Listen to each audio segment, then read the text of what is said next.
Good evening. I'd like to call the City Council special meeting for Wednesday, February 1st, 2023 to order. If I can have our city clerk please call the roll. Mayor Flores, Present. Deputy Mayor Tharp, Present. Councilmember Noble. Here. Councilmember Dugo. Here. Councilmember Diaz. Here. Councilmember Bousquet. Here. Mayor, we have a quorum. All rise to the Pledge of Allegiance.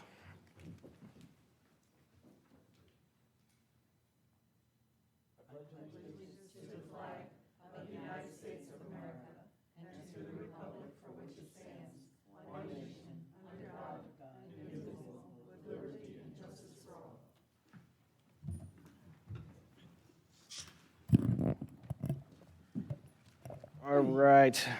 Moving on to agenda approval. Do I have a motion? Motion to approve agenda. Second. All right, I have a motion made by Councilmember Dugo, second by Councilmember Bousquet. All in favor? Aye. All right, moving on to our regular agenda. Tonight, we have a comprehensive plan evaluation and review workshop. I'm going to read the whole thing. In accordance with DEO requirements, the city must transmit its EAR base amendments no later than September 1st, 2023. The process started almost a year ago with numerous actions being taken since including the hiring of consultants to assist city staff with the project, holding of stakeholders and community meetings, and obtaining input from the Planning and Zoning Boards of Appeal. Last year, the Development and Neighborhood Services Department provided an update to the City Council on the progress of comprehensive plan review and amendments. During that presentation, the City Council asked for a workshop to provide input early in the EAR amendment process. And tonight we have Karen Gardner-Young, Zoning Administrator, presenting. Thank you, Mayor. Good evening, Mayor and City Council. As was stated, this was a request that came from the council, believe it or not, last year.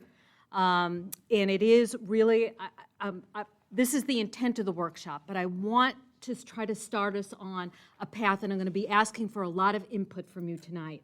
This is really an opportunity for staff to hear from you. We are really seeking a big picture. I don't want you to get into the weeds, because the intent of the comprehensive plan is be at the 50,000 level, and then what happens is we look at what the policies and goals and what the data and analysis shows, and then we take a look at the zoning code and the code of ordinances and our policies and our mission and our vision to make sure that they all align. So I don't want to get into specifics here, more of the big picture idea from the city council. So it's kind of a snapshot of how the council visions the city of Green Acres, what you feel it should be, what you think it should be in the future.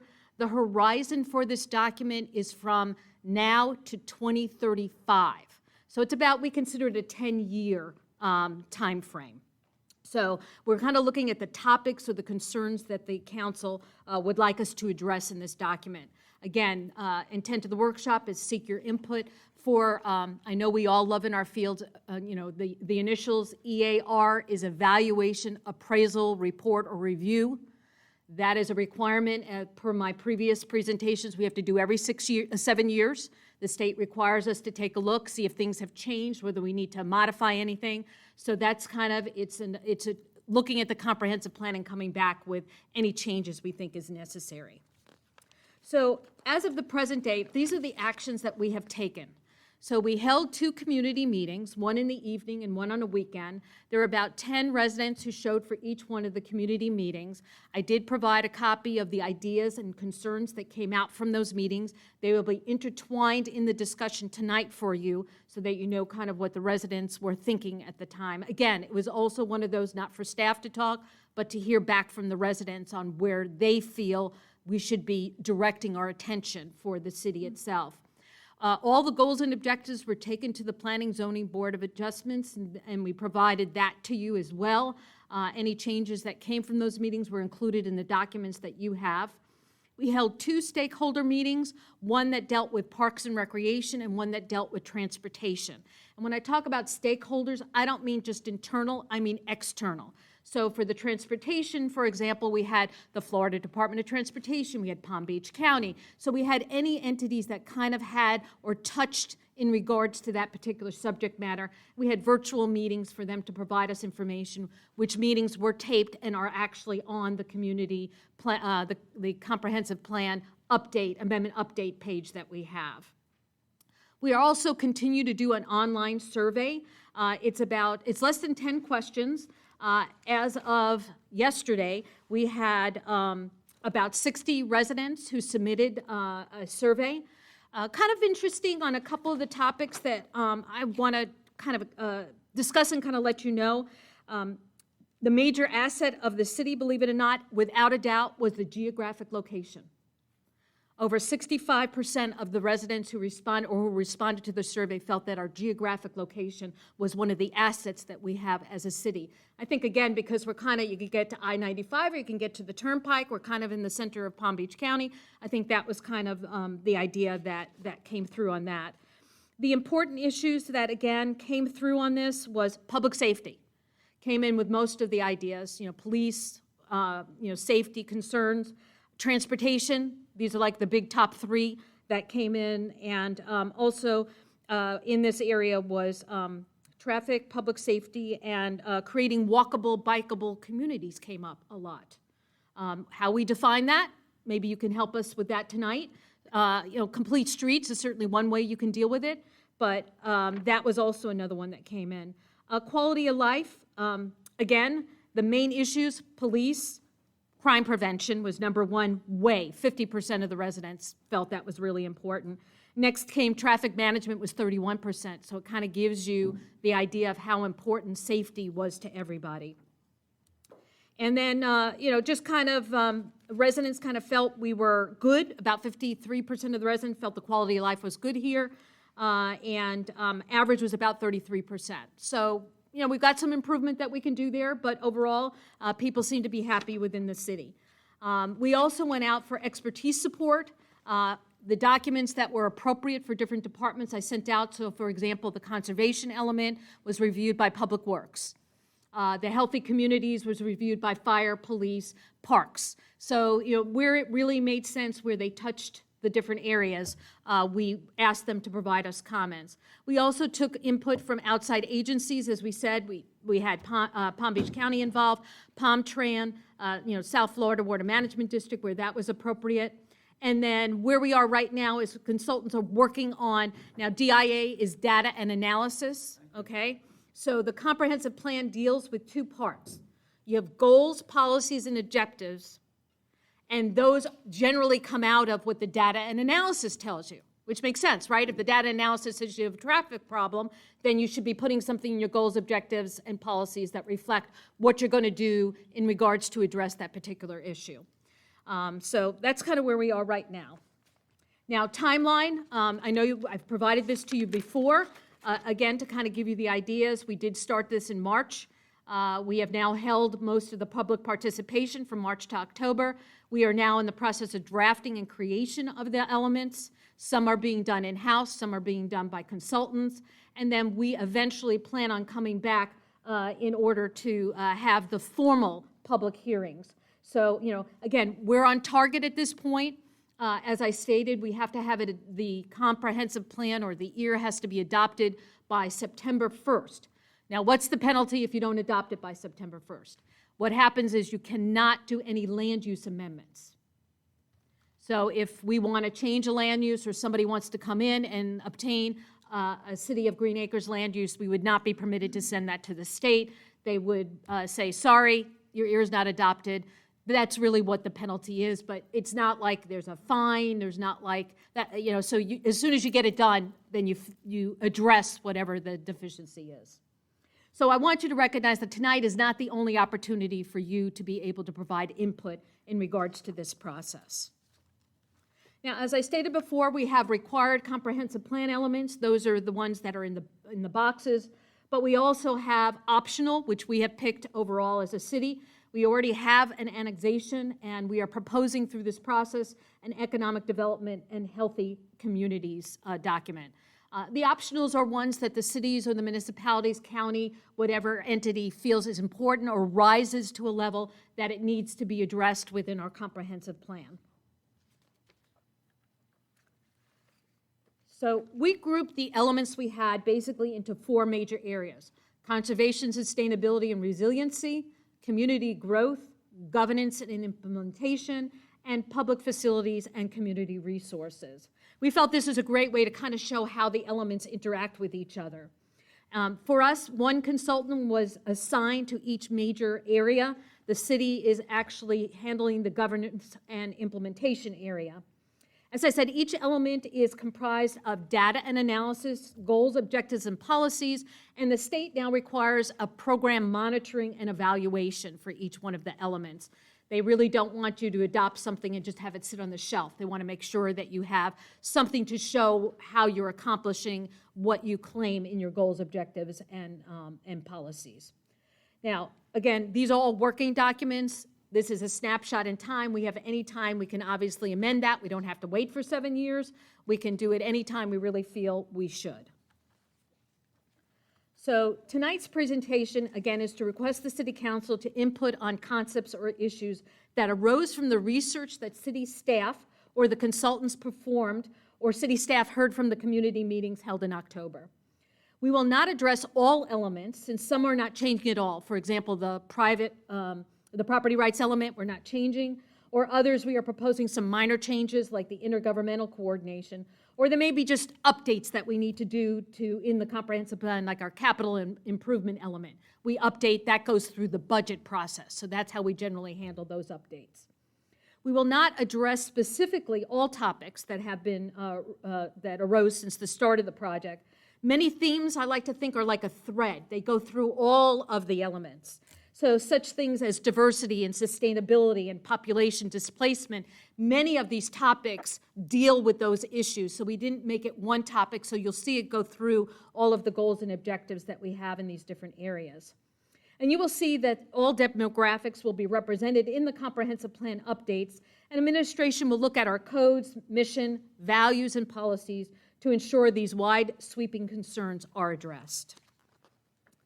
So the first item I have, and here's the first stop I have to get from the council, not every element, like I said, but certain elements, there are discussion items. I can go through each one and then go back to them and address, so you see what all those discussion items are, although the PowerPoint presentation was presented. Or we can do one at a time and stop here and then go to the next one when we're done with our discussion. So is there a preference from the council's perspective? Do you want me to go all the way through so everybody sees what we're talking about, and then I can come back to the first one, which is land use and annexation? Or do we want to stay on the land use and annexation, address that, and then go by each item? Is there going to be crossover information that are going to be discussed so that it might be beneficial to finish everything and then come back, or? Potentially, because there are some things like mixed use that can come in land use and can come into housing and can come into transportation. So there's potentially, but the topics themselves are specific to the particular element. City Manager McHugh, what do you recommend? Thank you, Mayor. We talked about this earlier, and I told her I thought she should pose the question to you guys, because I just wasn't sure whether or not, I can see the merits doing it both ways. It really is just the pleasure of you guys, what you think you'd prefer to do, if just dealing with each one individually or listening to all of it and then coming back to it. Well, guys, want to do consensus? Deputy Mayor Tharp. If we were to go through it all at once and then come back, how long is that first presentation? 5 minutes, 30 minutes, an hour? Yeah, my intention on that would be just to show you the slide so you can just see what the topics are, so it wouldn't be any discussion on your behalf. And then we would come back to this particular slide and say, okay, we're in land use and annexation. These are the discussion items, and then we would open it up. Does that sound Go through it first? Yeah. Does that sound good to everyone? Go through it first and then come back? That's fine. Sounds good. Let's do that. Okay, great. So we'll go through it and come back. I also want to just say, as I always say, if there's silence here, it may be because I'm writing. I'm trying to get all the information, so just bear with me if there's some silence. So the first Also, one. could we introduce Denise, just so that? Oh, I'm I mean, sure. she's just sitting here, and Yeah. I felt bad, so. Hi, Denise Malone, the new director for DNS. I officially start full-time on the 9th, so I'm happy to be here. Good to see you all. Welcome to the team. Great. All right. So the first one we have, and I grouped them together, although they're two separate elements, is land use and annexation. On the top, I told you in the future land use, we're rewriting the entire future land use. That probably makes the most sense. Our boundaries changed, our population changed, demographics and so forth. That was assigned to a consultant. And again, we're going through review. We did receive the data and analysis, but we're waiting on the goals, objectives, and policies. And in the annexation, there were just minor changes. The discussion items, which we'll come back to on this, is do we round off the city's limits and/or do we annex properties to the north, south, or west? I don't do east because we're Palm Springs, that's Military Trail.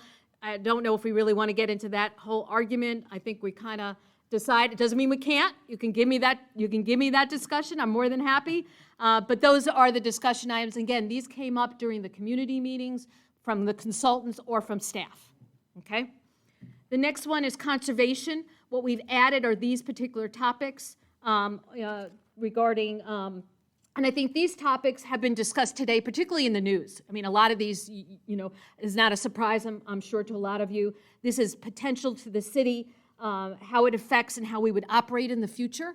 And I think one of the concerns that we need to address when we're looking at the conservation items is that we have to recognize the cost involved when we're implementing these. Some things like if you want a green building, which certainly, look, I gotta tell you, I'm a green person, but if you want to do a green building, it's more money. So again, it's a cost and effect. And I'm not telling you not to, I just want to make sure you have all the information in front of you. I'll use a great example. One of the topics that came up was undergrounding utility lines. Okay, I don't know any city that has sufficient money to put utility lines underground. But if that is a desire, then we need to set a plan in order to collect the monies in order to do that if we want. But it's a huge financial project that would entail. So again, just want to keep that in mind. Discussion items on this is climate change impacts, flooding, we're getting warmer, green infrastructure we talked about, and certainly sustainability, and that could be any number of ways. Do we use certain materials? Do we look at financially, how are we sustainable? So there's different ways of looking at it from that perspective. The next one is economic development. This is a brand new one. We've never had it before, so there's no additions or expansions. Some discussion items we'll get to is, do we want a downtown? Do we want several commercial nodes? Do we want to concentrate on redevelopment? What businesses do we want to target? Do we want help existing businesses, and how is that help defined? And then the next one is healthy communities. This is also a new one. This was reviewed by a subcommittee of fire, police, and recreation. There's a lot of topics that come under healthy communities, I'll be honest with you. Homelessness, drug use, supermarket deserts. These were the three topics with talking with the subcommittee that seemed to impact Green Acres the most. That's physical activity, obesity, weight management, nutrition. Are our residents eating the correct type of foods? Are we providing them that opportunity? And which is not a surprise to anybody in here, mental health. Whether it's for our first responders, for our residents, this is the shootings that are going on that, again, we want to try to address that. And I'm not saying that the city addresses it. It may be cooperation or coordination with other entities that provide it, such as the schools. So again, I'm not saying the city's taking on the burden, but it is a topic that we need to know whether this is a direction that the council is looking for. Housing, again, discussion items are mixed use. We'll go into the definition that I have there. Attainable housing, sometimes it's workforce housing, sometimes it's affordable housing. Multiple units, how do we define that? Do we want to increase the D word, the density, height of buildings? We're limited to 35 feet in height in the city. Do we want to allow a taller building? So those are the discussion items for that. Recreation and open space. Again, we put sustainability aspects in that, a lot of coordination between the departments. Issues that came up was addressing all residents' needs, whether it's from young kids to mature adults, physically needs, those who are handicapped. Do we have facilities and services for them, and then more the connectivity, bike trail, parkway systems. The discussion items here are the parks in the appropriate areas. Do we want to create a regional facility? During the stakeholders meeting came up, should we be doing things like tournaments, or during the community meetings entice a professional farm team? Do we have sufficient parks? Under our comprehensive plan right now, we're required to have 3 acres of parkland for every 1,000 residents. There's no right or wrong to that number. Some have it higher, have higher acres, some have more people, some have less people. It's a question of whether you as a council feel we're supplying what we should be in order to provide the vision that you have for the city. Next is transportation. The items here is mobility. Mobility, again, we can go into the discussion, is bikes, sidewalks, roadways, mass transportation. So it's a broader topic than transportation. Redesigning the roadways. Are we looking to make the travel lanes smaller so the speed isn't as great? Do we want bike lanes on every roadway? And then we had traffic concerns, which certainly came up during the community meetings, on signal coordination, the circulation, safe crossings. And again, this is an education that we need to explain to our residents. We don't have a lot of control over that.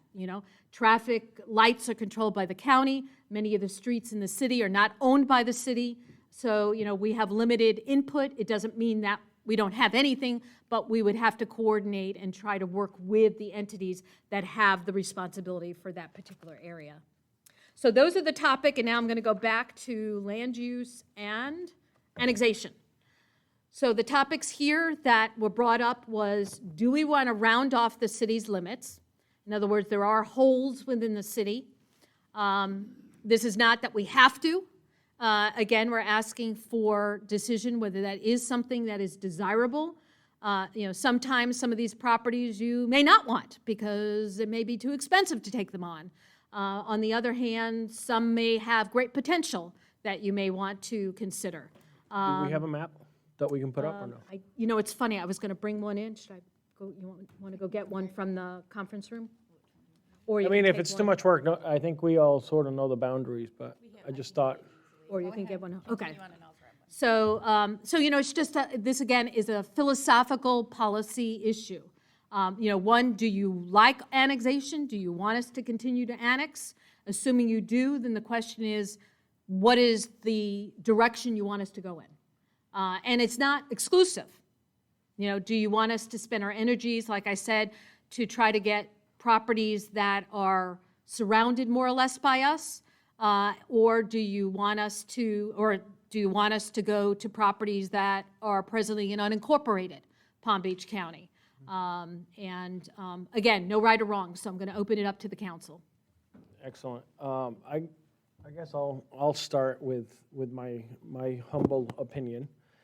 I think this goes back to identity, and I think sometimes people, they don't even know where they're standing, what city, or between what the post office says and what the city boundaries are, and you try to explain to somebody that they actually don't have a city, or they belong to a city, that they belong technically to the county, they get lost. They don't really understand. Maybe where they came from, they didn't have unincorporated areas. So people come from different backgrounds, and I think as we continue to round off the city, which I think we should definitely do, I think it also builds identity of that you're in Green Acres, because right now it's so jagged that I have to almost ask exactly on which side of the road do you live, so I can tell them whether they live in Green Acres or they don't. So I think rounding off the city would be great. I think it would build that for us. I think people would be more proud of the city because they knew they lived in the city. As far as the north, south, and west, I think we sort of have our limits, or we're getting close to them, but definitely, when you talked about east, I immediately thought of military. I think that should be our sort of our border with Palm Springs.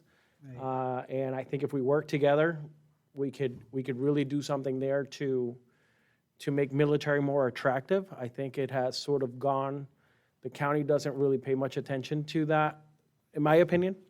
And if we work together, I think we could do something special there. As far as west, I see it maybe the Turnpike.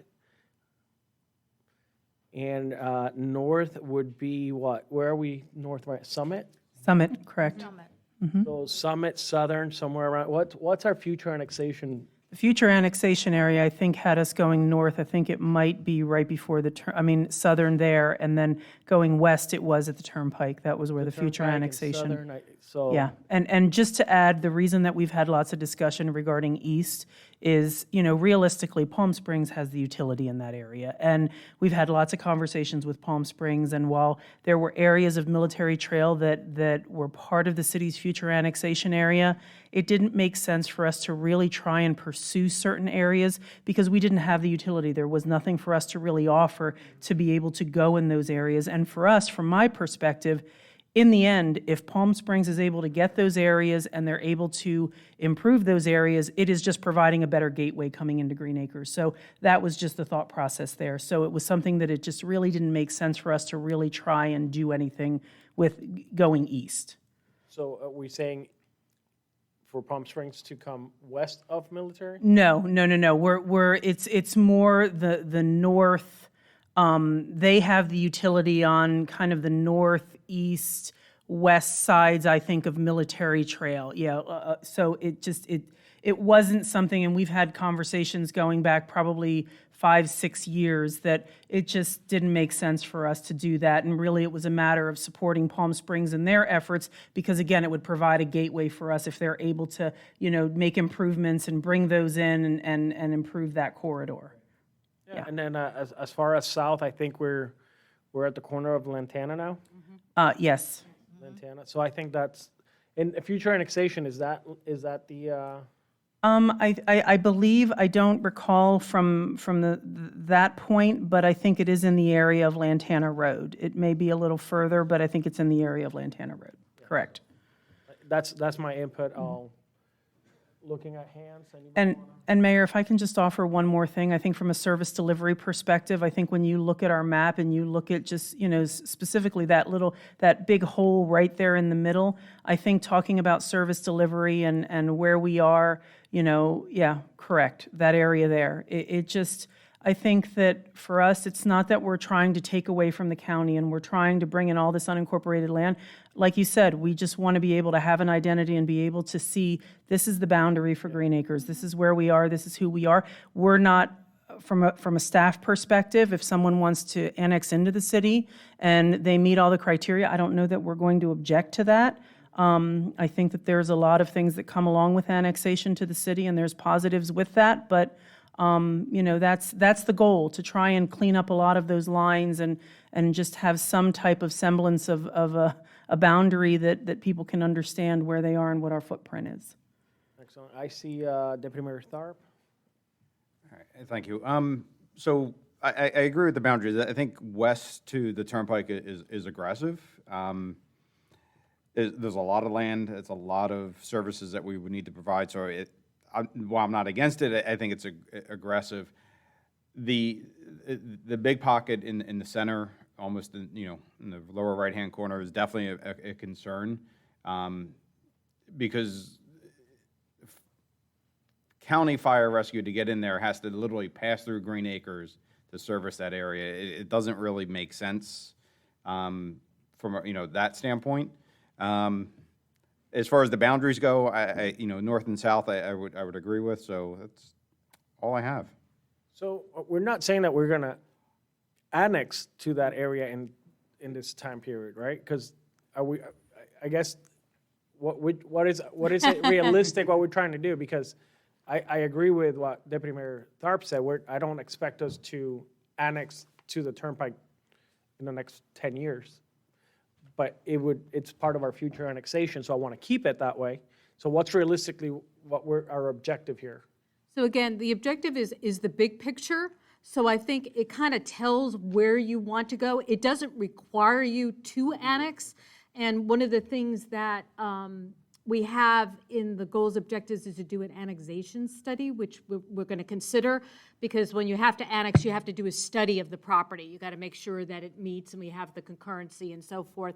So really, it's just, it kind of gives a warning to the county, and I don't mean it in a negative. I mean it just that, Green Acres has a desire to expand within this time. We don't know. It could go 20 years that we have it, but we just want you to recognize that, if anything happens, we want you to notify us, right? So that's also another reason why we kind of like to keep that within the area.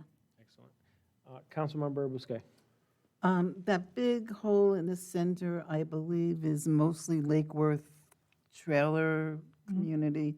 Correct. Did we, Mrs. McHugh, did we do a study about providing services there in the not-too-distant past? We did. We had police and fire look at the call volume in the it goes from Lake Worth Road down to Melaleuca. We had that looked at, and it was something that, while it may increase our service, level of service, but it wasn't, we also looked at Casa del Monte, which is up at Forest Hill and Jog as well. That one would be significantly taxing on our level of service, and we would have to add additional resources. Not necessarily the same for the other. Yeah. Okay, because that's something to look at. Yeah, we do, and we take that into account, the level of service, whether it's police, fire, code, all of the different services that we have to provide, we do take all of that into consideration. That big hole is really something to look at, and there's other tiny little pockets on Melaleuca Lane. So South Winds is in the city, but the development to the west of them is not. And then there's some, and people, you're right, we need an identity. People need to know where they live. And I think one of the things to take into consideration with respect to annexation, I think the residentials, we have to put that on a ballot. Is that correct? That for the residential areas, that would have to go on a ballot. They would have to, I think it's 50 plus one, 50% plus one or something. I don't remember what that is, but they have to approve to come into the city. So there are different circumstances and scenarios where they may not be applicable. But I think that when you're dealing with residential, so when you talk about going west to the Turnpike and all the residential that's out there, it's not just a matter of being able to bring that in. There are processes that have to be followed with respect to the residential aspect of it. And this doesn't necessarily have to do with our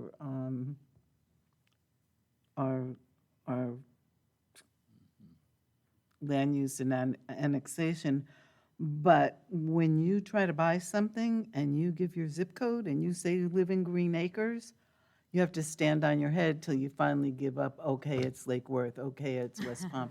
Is there a way to communicate with the people who are in charge of these things? The post office? Yeah, the post office, I don't know. I don't know how that works with the post office. I don't think so. I don't know that the post office is going to really be amenable to making any changes with that. I It's don't. computer programs, though, but I don't want to go off on that tangent. I just wanted to throw it out there. Yeah, but I think, if I remember correctly, the former mayor told me it had something to do with the post office. Yeah, I'm sure it The- does. The post office I'm and sure it the does. system, so. Not only that, we had a lobbyist attempting to make the change in Congress, and it didn't go very far. You paid him a fee, and he attempted to get that clarified. Now, I was told a story, and so this is just hearsay, that in these areas, you have a postmaster, and the postmaster in that area, in these areas,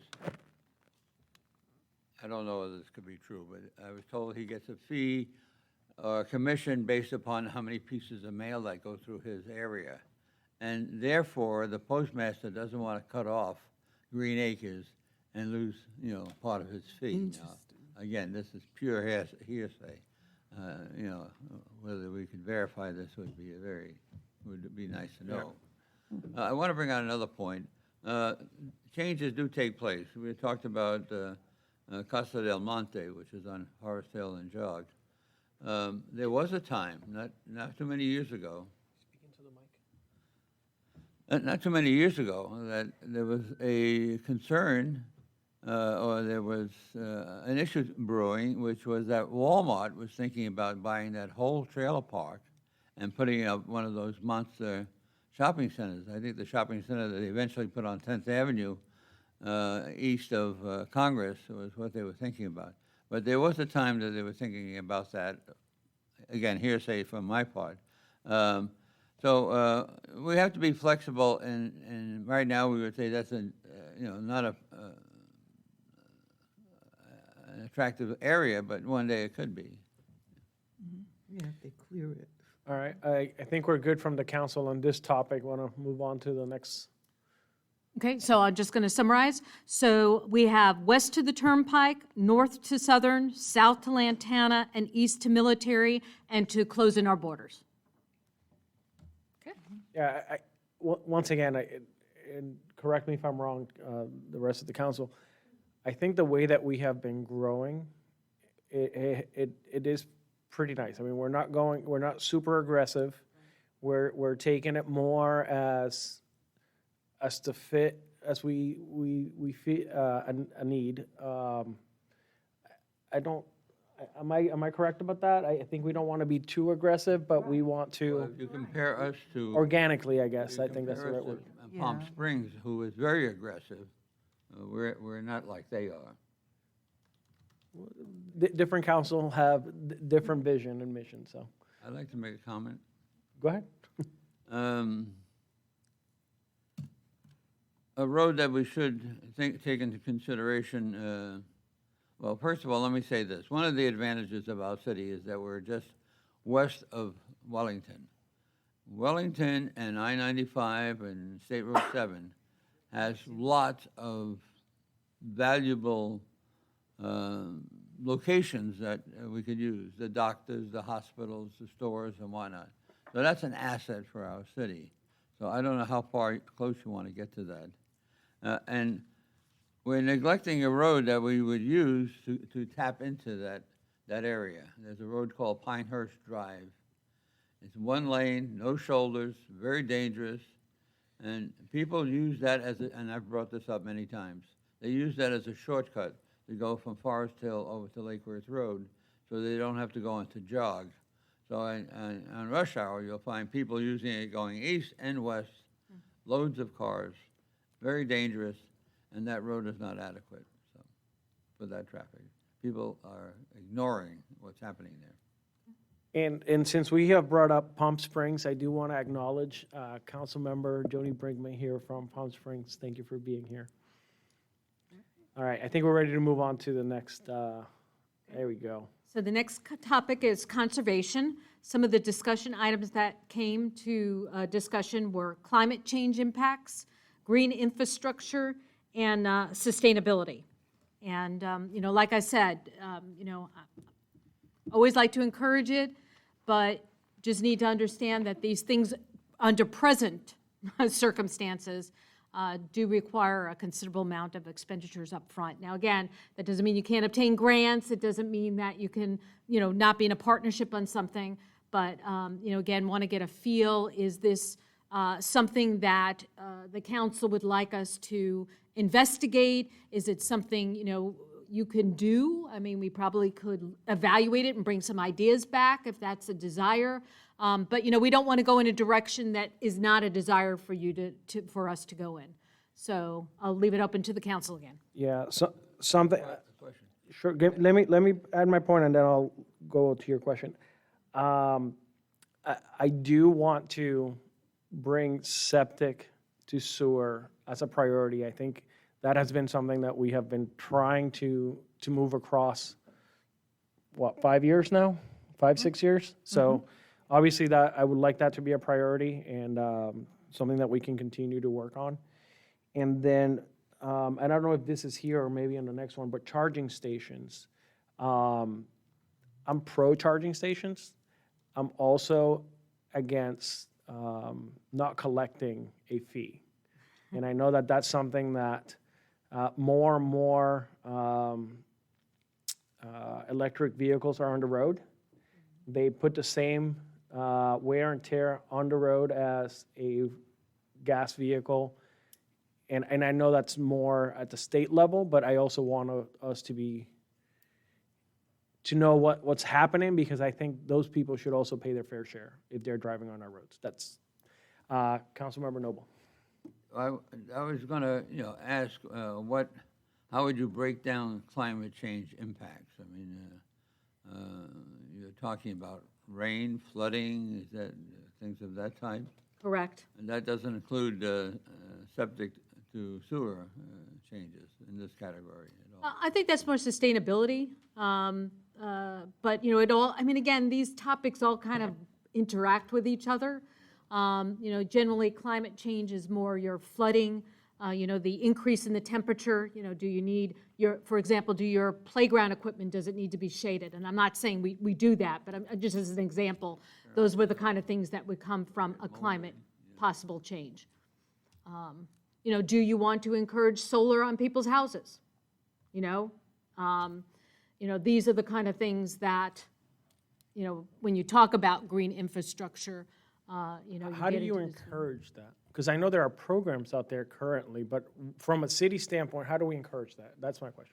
So I think, Mayor, great point. I mean, right now, you can use some of your property tax, you could use as a credit towards being able to do solar.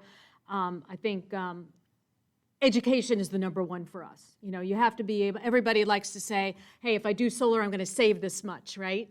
So, I mean, if you can make that argument, unfortunately, the state made it a little bit difficult for us because the utility companies used to have to buy back, but they don't have to do that. So, but, those are the kind of things that, I feel we'd have to do. You can also do, obviously, encourage it through a grant program.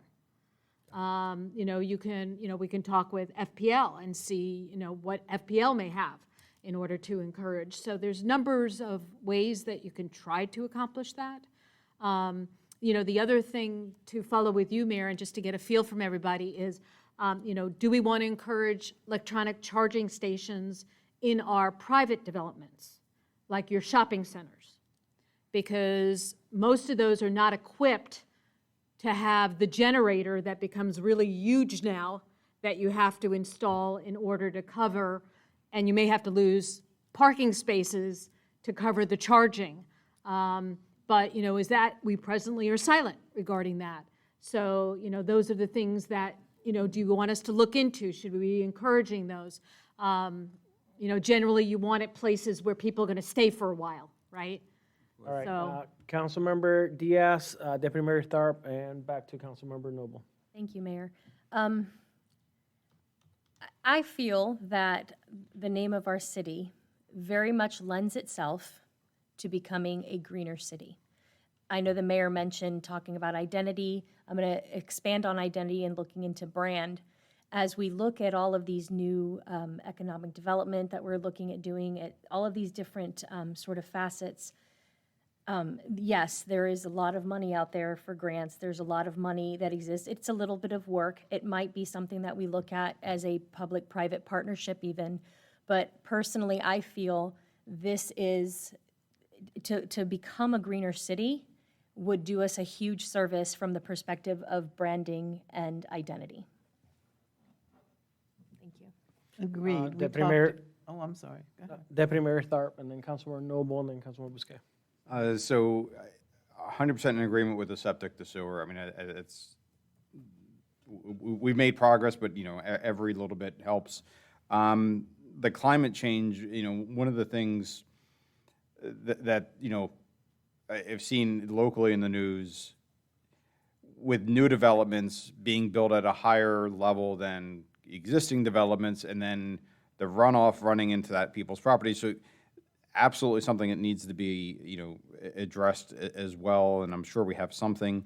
Councilmember Diaz, I love the identity and the branding, of being green. Anything and everything we can do on future projects, is for the city, for our own infrastructure. As much as I want to see a green building, if it's not financially, if it doesn't pay for itself, it doesn't make sense. Because we're not spending our money, we're spending our residents' money. So, but I don't know what the true cost is to make a building green. So maybe on the next project that we have to bring forward, that we can see something to make it more green and what it would cost truly. So I think one of the, talking with the city manager, some of the thought might be we do it as like an alternative when we go out for our bids. So we can kind of see, what we do. So for example, I might not recommend that you have certain levels when you do, you have gold and silver. And a lot of cities are not doing a gold or a silver. They're just saying, if we can have, faucets that shut off automatically. I mean, we have them here, but I'm just as an example, let's try to put that in there. So I think certainly, Deputy Mayor, we can do that, I think is a great idea. And one last thing, and it kind of is a crossover between this topic and healthy communities.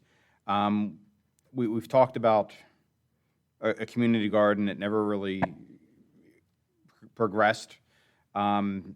They have some alternatives, and I'd love to see, again, some sort of community garden, whether it's outside or whether it's inside a pod, and I don't know what they're called, where they grow the hydroponic stuff.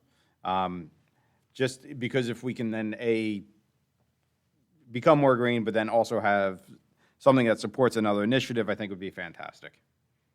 And teach people along the way. Councilmember Noble. Well, what I'm going to bring up is really not 100% related to what we're talking about, but I guess when you talk about branding, it made me think of it. West Palm Beach is a city, has its name because it's west of Palm Beach. We happen to be east of Wellington, so would a new name for Green Acres be called East Wellington? Would that be appealing? I certainly wouldn't be in favor of it, but city management changes. You only need 3 votes on a council to make major changes. So just to bring that up, you talk about branding, that would put the city on the map immediately. I disagree with that, but Councilmember I Bousquet. disagree with that too, and Wellington might have something to say about that. I'm sure 4 or Ann 5 over there, years. the mayor, will be very unhappy to hear my comments. How about Green Acres Beach? No? Ouch. Councilmember Bousquet. About 4 or 5 years ago, we talked about keeping the green in Green Acres, putting the green back in Green Acres, and we started doing a few small things, and we kind of fizzled out. So We have not. I think it's a great idea, and I would like to see us go forward with it. I was thinking of rooftop gardens, and there's all kinds of things that we can do without spending a fortune. Community gardens we were going to do, and All right, we do it. I have a list here. I got City Manager McHugh, Councilmember Noble, Councilmember Diaz.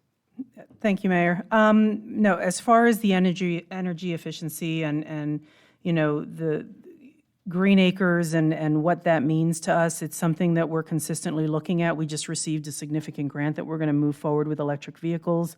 All of our buildings that we are going to be building, specifically the youth programs building, there is going to be many aspects of that building that are going to be green. And we're going to do the same with respect to fire and the Emergency Operations Center. So we are looking at opportunities where the lighting that we're putting in our parks is solar lighting. The lighting that was just installed around the lake behind City Hall is solar lighting. So every opportunity that we have to be able to use those resources, we are. We know that there are additional opportunities, but we are trying to be strategic about how we approach everything, but we are looking at all aspects of that. Just one comment. I should have known Mrs. McHugh was on top of it. Sorry about that. Oh, no problem at all. Councilmember Noble. Yeah. Certainly what I thought we would need here, which would be very helpful if we're looking for companies to come into our area, is a major pharmaceutical company that's coming in and setting up their headquarters. I think having a Green Acres name may fit well for a pharmaceutical company. The other thing, not related to this so much, is that we're talking about lighting. We definitely need better lighting on 10th Avenue. All right. Councilmember Diaz. Thank you, Mayor. Just to follow up, I want to go back to my comments earlier. I didn't mean now that we're, let's just, every building we build will be green and very expensive. Obviously, I get that. I meant, any little changes we can make, like City Manager McHugh's already mentioned, some of the things we've already put in place. Let's make sure the community is aware of that. Let's make sure that we can partner with, whomever that agency or the entities are that'll help us educate our public about what programs might even be available for them. Not necessarily through us, but through third parties that can help them also make their homes greener. And I think just together with the messaging and the education and all of it, it could move us towards that being a more greener and a more sustainable city. Thank you. Excellent. I think we're ready to move on to our next one, but maybe, you mentioned educating or encouraging people to add solar or for energy. Maybe we, the city, should look into that. I mean, we have a lot of properties throughout the city, and maybe we can offset some of those costs. Maybe we're not totally green, but we can offset costs. All right, so anything else? No? All right, we're ready for the next. The next one is economic development. As we said, this is a brand-new element. And it's one of those that we don't know what we don't know. I hate to say it in that way, but, we really haven't done a study yet to kind of tell us, what our inventory is, what's working, what's not working. So one of the items that we actually have in this element is to do a marketing study. And so that way it can give some guidance to the council so we can make a decision on some of these items. I mean, I brought them up because these were brought up during several meetings, but I do feel that, at least like the residents understand that some of this is premature because you don't have the data analysis yet to kind of help you determine, as I said, do you target the people who are going up and down Jog Road? Those businesses are different, right? Because they're going fast, so you need something big to get their attention. Or are we gearing it just for our residents, which might be two different uses and needs that we have. So I can't tell you at this point, because we haven't done our analysis, to kind of know, what businesses, I mean, I put in here for target businesses, but like you have noted, and I'm sure that it was also discussed, is, we're seeing vacant stores. We're seeing where, residents at the community meeting said they want variety of stores. So how do we get those, do we want to be proactive? We talked about an annexation. We're not really going out there, but, do we want to be proactive in regards to economic development? Do we want to try to get those headquarters? Do we want to try to get that farm team? Do we want to try to get, certain businesses to come within the city? Because they don't come by themselves. Right, so when we did the visioning back in 2018, 19, Correct. some of that stuff came about, but realistically, I have no idea where we would put a farm team, where the parking would go. I mean, we also have to look at what our resources are, and land is not one of them. Unfortunately, as much as I would love to claim that we are, but we're 97% built out? So we have to be realistic. The downtown is redeveloped. To me, that would be redevelopment. I constantly get asked, when are we going to do that? People want a place to go locally.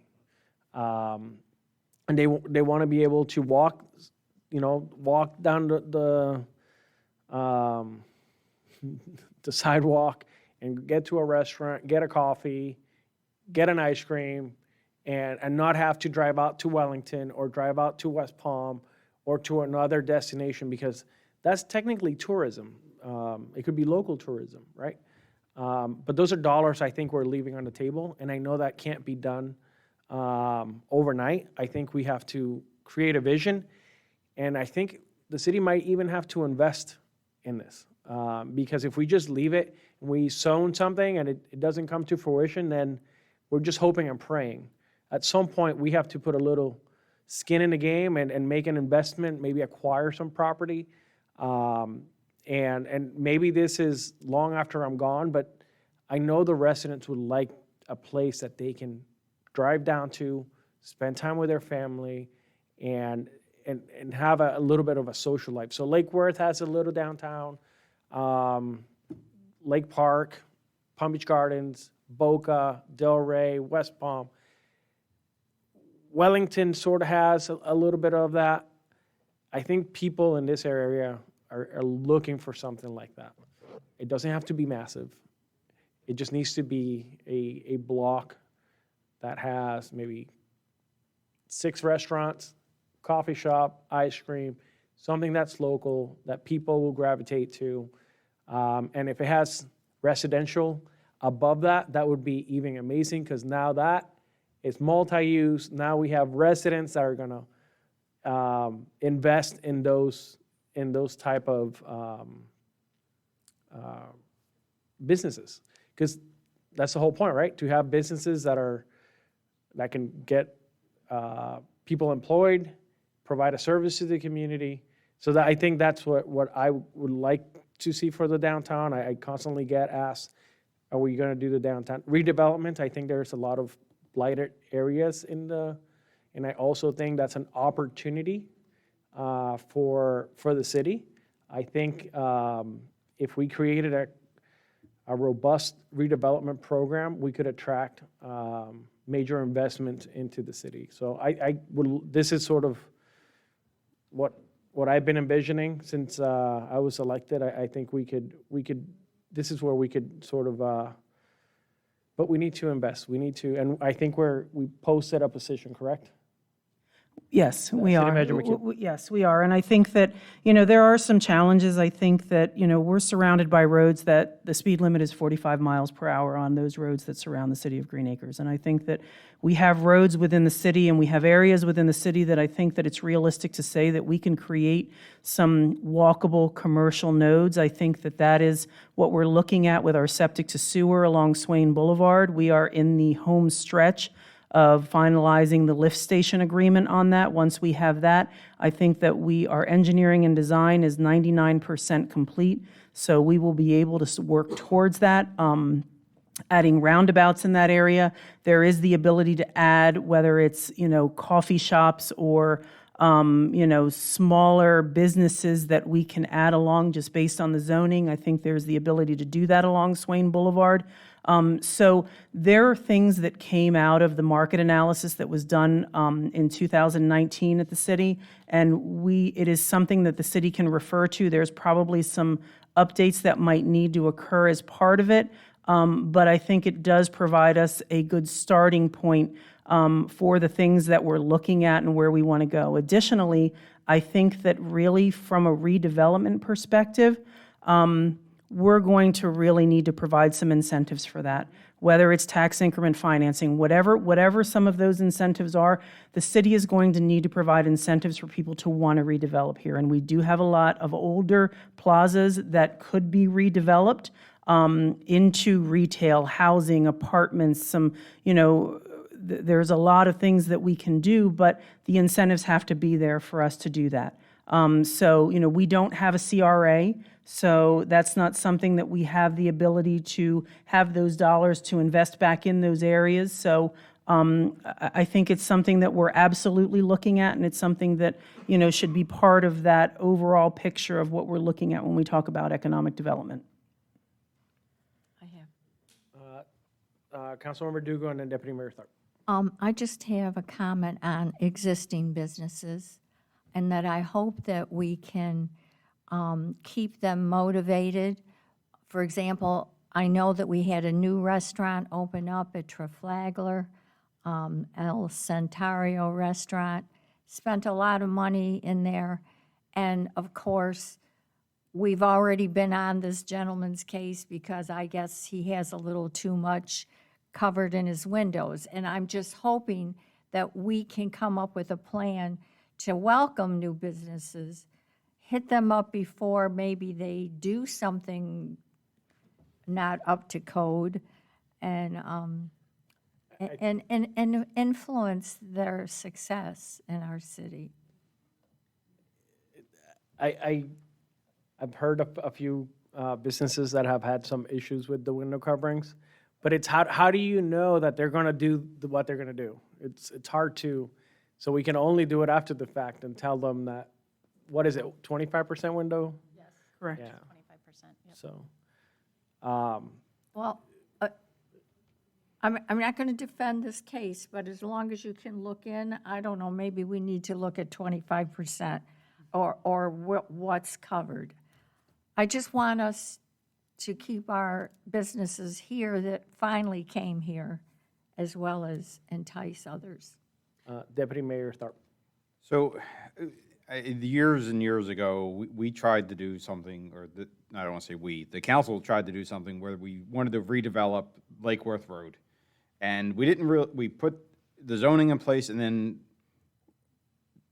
recently, this body has unzoned it because of issues. So hope is not a plan. So I agree with you, Mr. Mayor, that if we want to do this, we need to be ready, willing, and able to support it from a financial standpoint. One of the things that you had brought up, Mr. Mayor, with people leaving Green Acres to go do something else, I agree with you. We don't have a real destination within the city. We have great events, and those events become the destination, but no one is saying, oh, let's go here within the city limits. So I think that is going to tie into something I have later down below, underneath, I don't remember, another section, recreations and open space, but we need to think about making a destination, but we got to be ready, willing, and able to pay for it as well. Anything here? Anything else? All right, I think we're ready to move on to our next slide. The next one is healthy communities. Again, these were the 3 areas that the subcommittee felt we should concentrate at this point. There are many others, so I don't know if you agree or disagree, if we missed the mark, or we seem to, at least stress what appears today to be the most common issues from a healthy communities perspective.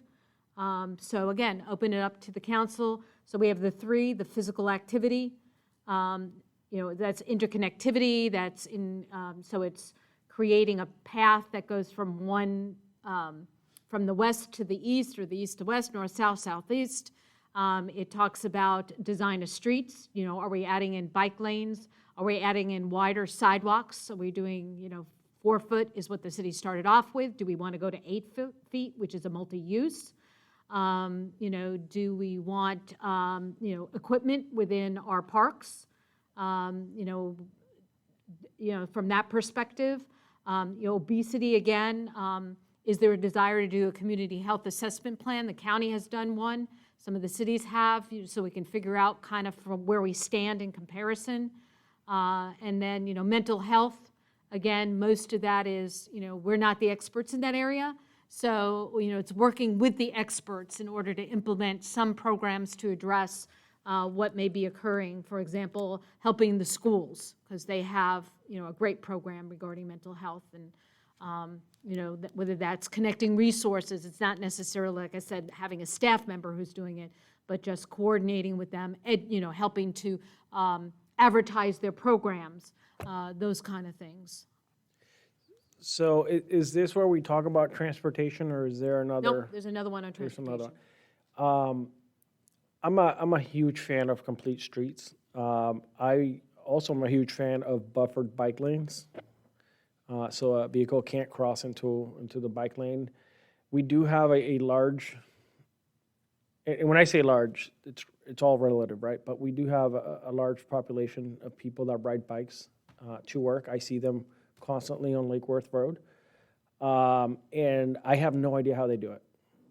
You have to be super brave to be on Lake Worth Road, jog, military, I mean, you name it. And I did the whole bike to work on my first year as an elected official. I was super gung-ho. I'm like, oh my God, I'm gonna do this.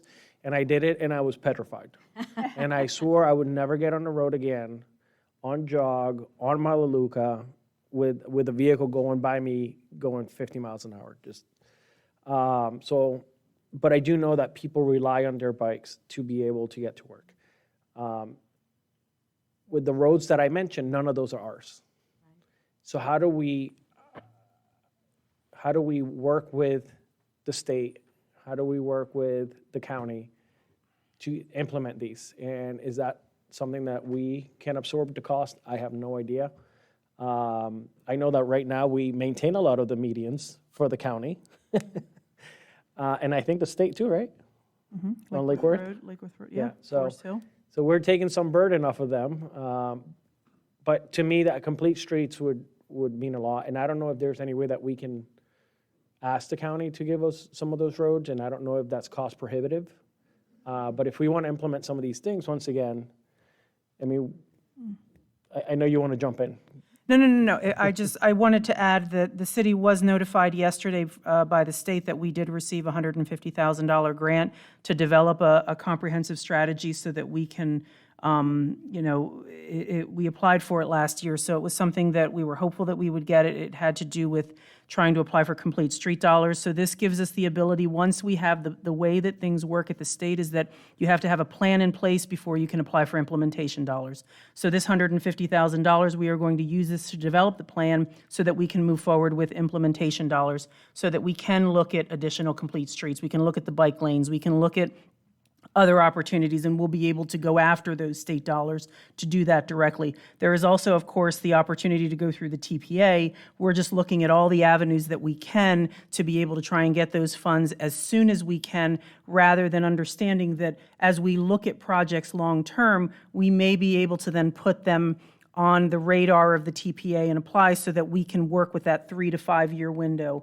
But, we're looking at all avenues. So that $150,000 will definitely give us the ability to create the comprehensive plan and that strategy that whether it's, safety, vehicle accidents, pedestrian roadways, and also in conjunction with the Palm Beach County's Vision Zero program, so that can just make sure that we're looking at it comprehensively. Thank you. And, but once again, I think one of the sticking points here is how do we work with the other entities that own the road? Because I think that's an important component. And I brought this up long ago about, and I get concerned with John I. Leonard around when they get out of school. A massive flock of students cross, it looks like a wave. And they don't go to the crosswalk. They literally just cross right through to that, what used to be that Walgreens. Is there any way to build one of those, overpass? Is that something that we don't do in Florida? I don't see any in Palm Beach County. So, am I crazy here? But is that something that is feasible in Florida? Yes. I don't know. I just see that wave and I get scared, and I don't know how more kids don't get hit. And I just feel like somebody's gonna. Talking about mental health, they're going to lose their mind and they're just going to step on the gas and they're going to hit one of those kids. That's just my safety concern there. Mental health, I would love to do more in that mental health space. I have no idea how to do it. I would support any initiative that we came up with, but I think working with the schools should be a must. And we should have more interaction with the leaders of the schools. I don't think we do that nearly enough. I know that Michelle and her team do with some schools, but I think, now there's a 5th high school that's coming on board here. Our kids are spread out throughout the county, and how do we sort of send the messaging to them, and how do we become an ally in that fight? I've had my own kids, and I see what they go through. Middle school, it's not nice. I see what happens. So obesity, I have no idea. I think that, I don't know, we have, what was the recommendation there? I guess that's my question. I think it had to deal with more with the healthy food. Are we providing education for families to understand that you shouldn't be eating all carbs? You should have vegetables in your list of things. Again, that was kind of the thought in the subcommittee. We wanted to make sure that they understood that they have access to like, a green market, community garden that you can get these fresh vegetables. And that was kind of the thought from the obesity, because kids, we're heavier than we've ever been before, whether it's due to lack of activity, because we're watching TV, we're playing video games, or, that's also a possibility. Do we add in more recreational? I mean, not that we're not doing it, but we add in more recreational activities to get them away from the TV set. That's kind of all into that combination. Councilmember Noble. Yeah, I'll go down the list again, but first I have a question. How do you define complete streets? What does that mean? Complete street. So complete streets is actually a terminology that's used within the transportation field, and the easiest ways to describe it, it's a multimodal view. So when you talk about complete streets, you're looking at the roadway, you're looking at the sidewalks, you're looking at the landscaping, you're looking at the hardware, benches, trees. So it's a complete vision of how that particular roadway or path is being designed and developed. All right, thank you. The comments I want to make, first of all, related to bicycles. Because today, as I was driving by, it occurred to me that these kids are really dangerous, and this little narrow space sometimes on the road, which indicates a bike lane. I mean, how can you not almost hit that kid when he's riding the bicycle? So it occurred to me, and in part while we were talking here, again, this is a dream thought, and that's what you're writing down, is maybe you can, some entity can determine certain streets you can ride bicycles on, and certain streets you cannot ride bicycles on. Now, obviously, those streets have to apply for someone who's going a particular direction, east or west, that's accommodating. And on the streets that they're allowed to go, as you were just defining complete street, that street should be complete in that it has to have very safe lanes for bicycles. Okay. Talking about obesity, this is a big thing. Obesity leads to a very serious problem with your kidneys and liver. And it gets down to diet in many cases. And you already discussed a lot of thoughts about food places. Teaching people how to cook their own food would be very helpful, because I'm going to tell you, at my age, I never cooked, and I have a wonderful wife that cooks. But if she wasn't around, I'm sure I would starve the next day. So, but there are men that know how to cook, and I'm not talking about men, but even women should learn how to cook, and maybe that would be part of developing a good diet for youngsters. Mental health. Mental health should also have a category for senior health. We have lots of seniors here, and believe me, when you become a senior, you're going to the doctor, and I can tell you this is for a fact, you're going to the doctor 4 or 5 times a month. And some sort of program that helps them. And I'm going through an incident right now where I've said to my wife before, you don't want to get sick because you're not going to get help. And this is true. My wife developed this tremendous pain in her back, and she had gone to several places, and no one has been able to really help her immediately until finally we found somebody today. But in any case, a senior program, whatever that may be, include to help them, because we do have a lot of seniors here, and whatever the program entails, I'm sure it would be beneficial. Councilmember Diaz. Thank you, Mayor. I want to echo complete streets 100 times with asterisks and stars and everything for many reasons. I know you mentioned John I. Leonard. We have a similar situation with Okehele Middle when they get out of school along Forest Hill and jog in that area. Lots of kids crossing the road, just lots of kids in general, and it's such a massively busy intersection. It's terrifying to see, and we want to make sure that they have the access to the sidewalks and the buffered bike lanes and whatnot.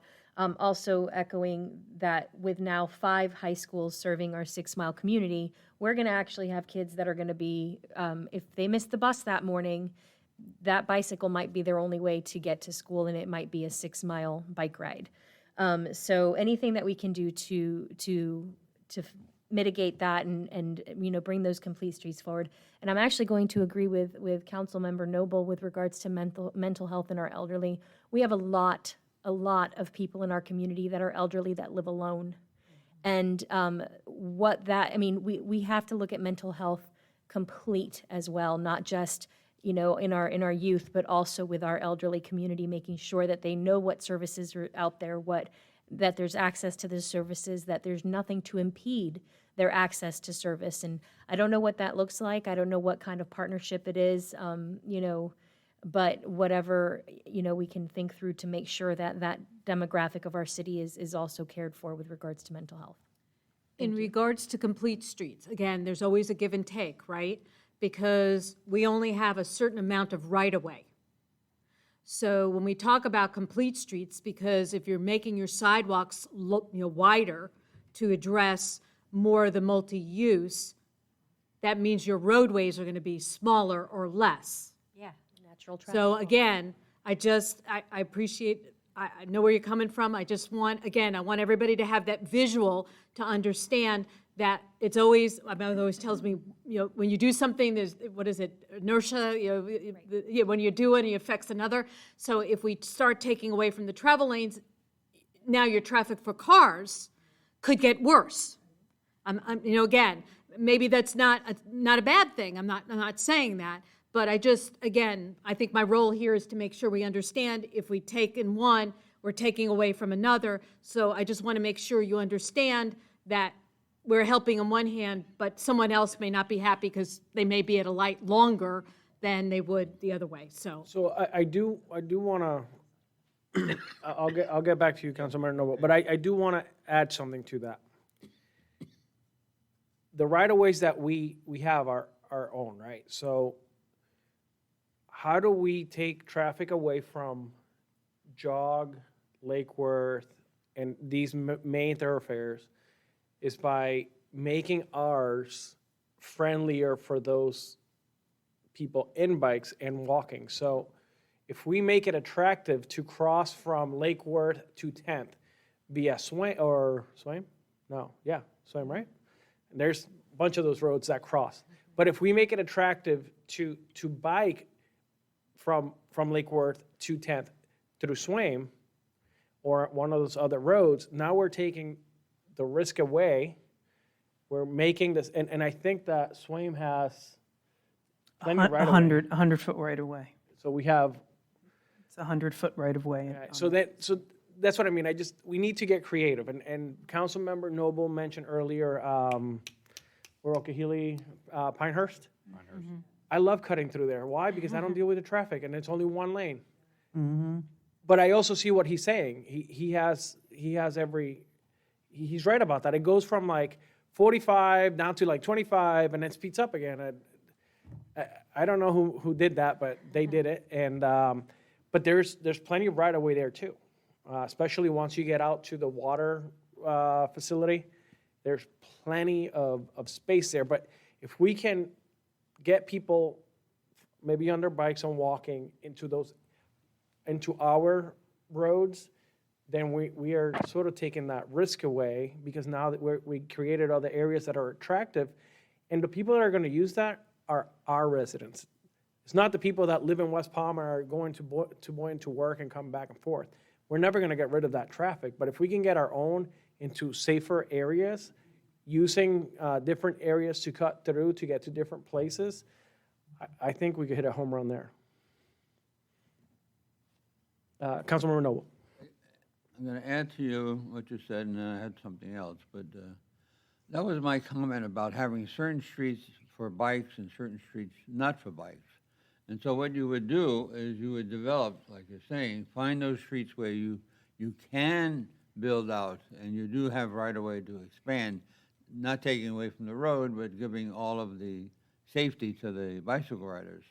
And then you give them a map If you're going north, this is the route you have to take, these roads to go north. If you're going south, you have to take these streets. And that, because, having them all over the road is horrible. Okay. The second point I want to bring out today, again, a lot of incidents occurred today, driving by schools. How can you design a school and not take into consideration people dropping off their kids to class? I mean, no. I mean, they're lined up. When they're going, they're lined up. I don't know how they get the kids to school on time. And then when they're picking them up, some of them must be waiting an hour so that they're first on line to pick up their kids. And then that line goes all around wherever. And how can you design a school without taking that consideration? So that's a point. Somehow or another, we have to influence I think that subject. I think times unfortunately have changed, and before a lot of kids walked or biked to school. As a parent, you don't want to do that anymore. You don't want to take that risk, so now you drive them. And when I don't know what our most recent school is in Green Acres, but they've been here for a long time. So they were designed with a walking or biking to school mentality, and unfortunately that's not the case anymore. Councilmember Diaz. Yeah, I just want to add with regards to complete streets, and I totally understand your position, and you're right. It's sort of you can't have your cake and eat it too. But there are municipalities that have successfully implemented complete streets for the purpose of ensuring that city streets and that they're not being used as cut-throughs. And I think in Green Acres, we've mentioned it several times, we're a pass-through city. We're a pass-through east-west, we're a pass-through north-south. And if that's the case and our streets are being congested with traffic that normally wouldn't use these streets, they're using them because it's a convenient way to get there, then is it really a negative effect if we do implement some complete streets that take some of that traffic out of our city and diverts them to other thoroughfares that they should be using? And again, I'm not a proponent for necessarily, but these are just, like you said, Susie, these are just circumstances that happen. I mean, you could use a very simple, I'll use an example. I don't know if anybody has ever gone down Gulf Road. Have you ever been down there? And just the idea of trees, they have the trees, kind of like South Carolina where you've been to, the trees over. That's enough just to stop people from going fast. So it makes it safer, but you're not really impacting some of the, so there's a lot of mechanisms that you could use. But again, I just want to make sure when we're talking that, and I understand that again, sometimes it's a give and take, but it doesn't, and I appreciate the mayor and Peter saying that again, we need to be creative. We need to be able to come up with an ability to try to do these things because others might have been successful. And we need to take in consideration, one of the things that you're seeing now is you're seeing green bike lanes, right? 10 years ago, you didn't have those, right? Now they've made a decision that green is easier to see, so they're making it safer for bicyclists in order to be able to travel on the streets that typically are wider. So you see on FDOT streets, you'll see the green. Now they come in with rumble strips. Is it the entire lane, or is it just? It goes the entire lane. They're going. It used to be just like near the corner, but now they're bringing it much further down. If you go into Delray, it's the whole lane. It goes literally corner to corner. They're all green now. But I think the city took on that in that initiative. They did. They did. I mean, and then, part of that goes back to what you say, Mayor, which is you had to get FDOT or whoever on board to be able to do that. Let's do it. So that is, again, it's that cooperation, coordination between the different entities to be able for us to express what our vision is and then for them to help us implement what that vision is since we don't have control. Okay? All right, I think we're on to the next one. The next one is housing. And so some of the discussion items that came up with this is first mixed use. So I just wanted to give a little bit of an idea, what is everybody talks, what's mixed use development? And these are generally characterized as pedestrian-friendly developments that generally blend two or more residential, commercial, cultural, institutional, or industrial uses. So it's not just a development, Okay, so it's not just residential, it's not just commercial, it generally has 2 or 3. I mean, I've had some mixed-use developments that had an industrial section, a commercial section, and a residential. So it had 3 uses, or a warehouse section. So it could be any number, but again, and it's meant to, when you have mixed use, generally you think 2 different ways. You think residential here, commercial here. And then you have the mixed use that has what the mayor talked about, which was, commercial on the bottom and residential on the top. So there's different ways of merging the uses together. So any one of those can be defined as a mixed-use development, typically at your transportation corridors, because mixed uses want to encourage mass transportation. They don't generally want the cars to be there. They want you to use the buses or the trains or whatever you have as far as a multimodal type of approach. So there was some discussion brought up again. This is very common in the planning field. It was brought up at the community meetings. I think we've already brought this up tonight, that there is some desire to have that kind of mixed-use approach. Then we've had the issue of attainable, I call it obtainable housing. Again, that's typically based on a person's earning and how much a household expends on the housing based upon their expenditure and their income. Again, in Palm Beach County, when we're talking about the expenditures, it's generally about $27,000 spent on housing as 30% of the income for their housing costs. Again, different definitions. I just kind of threw one out there. And again, it's called many things. It's called workforce housing, affordable housing, attainable housing. And is there something the county gives bonuses for that? To encourage it. A lot of them are talking about you have your police, your fire, your public works who can't afford to live in housing and where they're conducting their job is located. So do we want to provide those, and then we have them close to where they're doing their jobs? And then we have, multifamily. I think if you look at the history and the data analysis comes in, we spent a lot over the years on single-family housing. We are converting a little bit more because you have Ranchette townhomes. Blossom Trails has townhomes. Do we want to go towards a multifamily versus the single-family developments that we've been addressing? And that lends itself into, density. Do we want to allow more units on a particular acre, or do we want to encourage the height? When you start talking, multifamily, you generally cluster. So you put it in one location and you have the have a forest type of approach, so it doesn't look like it's high density. We can all show you what density looks like. You always think the worst, but it's not always that bad. So again, do we want to start focusing on that type of approach? And again, with that, to turn over to the council for discussion. So I'll start again, sorry. Height, I would love to go up as high as we can possibly go, but it has to be done respectfully. We can't put a 6-story or building in the middle of a residential community, right? So it has to be done in the proper place. And density, I'm in favor of increasing it a little bit. Mixed use, once again, I'm a big fan of commercial in the first and then residential above. And once again, in the right places where we decide, where the council decides where that is the right place. But obviously, we're not going to stick that in the middle of a residential community that has been there for a long time, and we're not going to interrupt what that looks like. I guess in my head, I'm envisioning where the Office Depot is. That is a sea of parking. Mm-hmm. I've never seen that parking full at all. It's just, there's more parking spaces than I think people inside of those stores. No business makes it there other than Office Depot.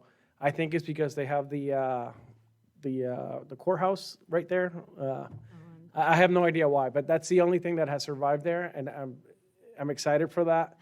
But I just see, like, in that corner where you make it attractive, you have residential above, and then the people come down and feed those businesses. Now you have dry cleaning, restaurants, office space, whatever it is. But I would like to see that where it's sort of like their own ecosystem where the residents are sort of, helping those businesses along. Because what Councilmember Dugo said, new businesses need help. It's extremely hard, but when you have people that are right above, it sort of supports them.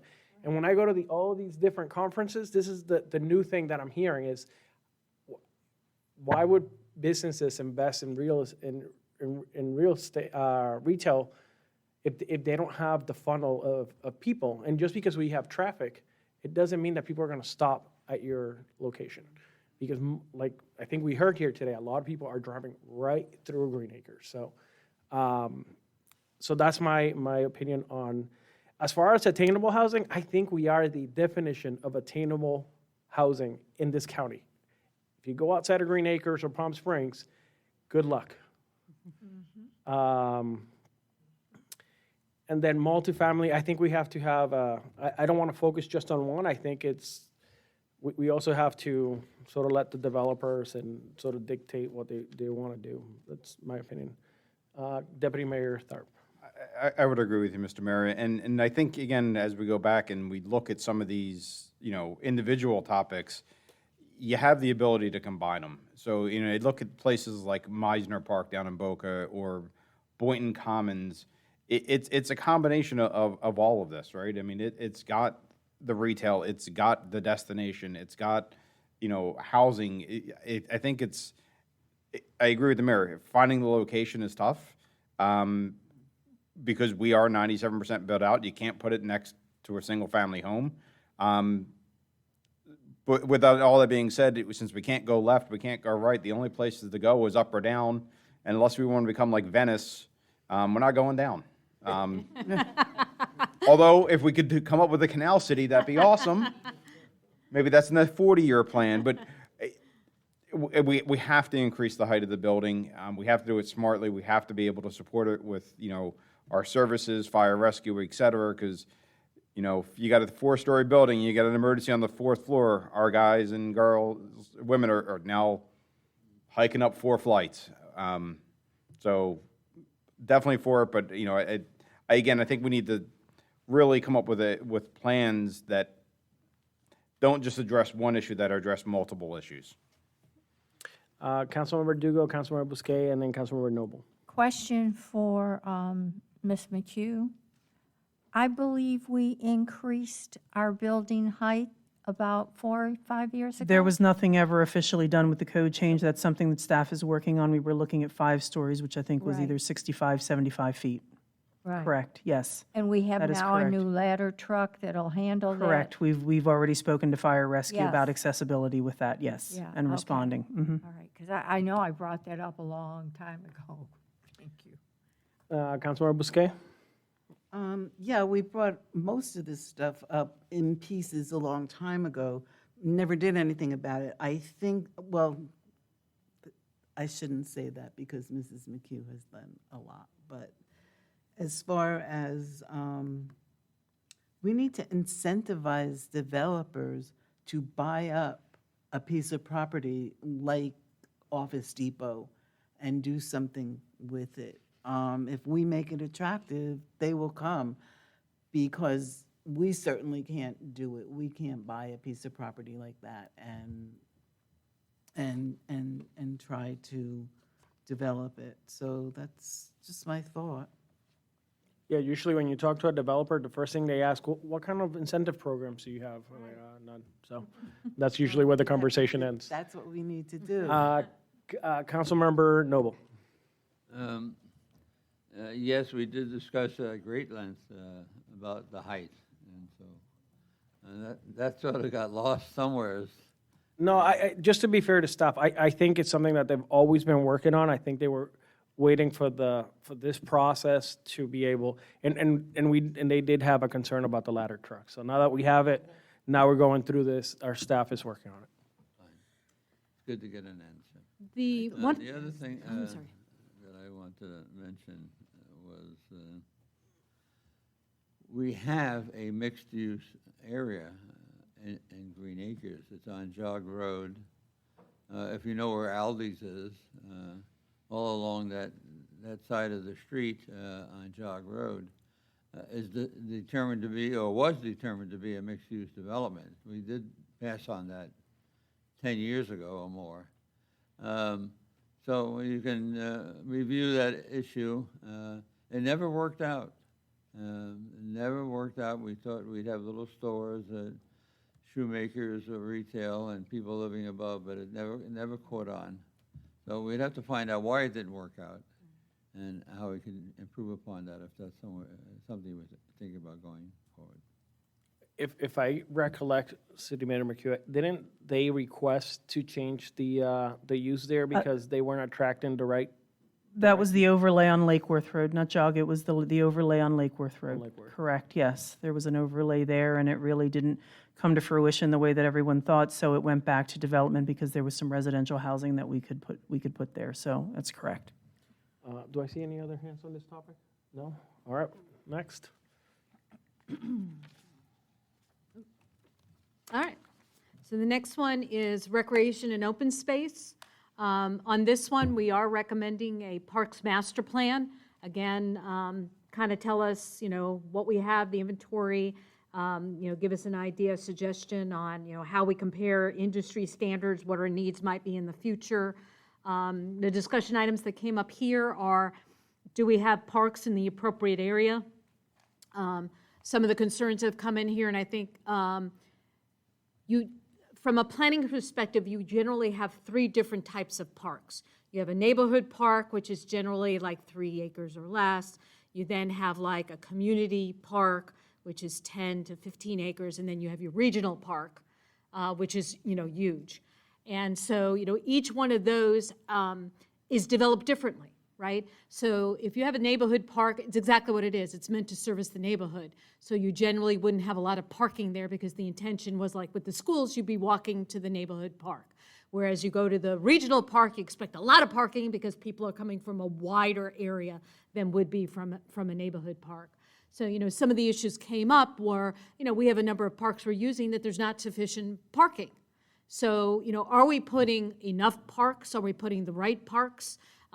Is there a desire to different parks?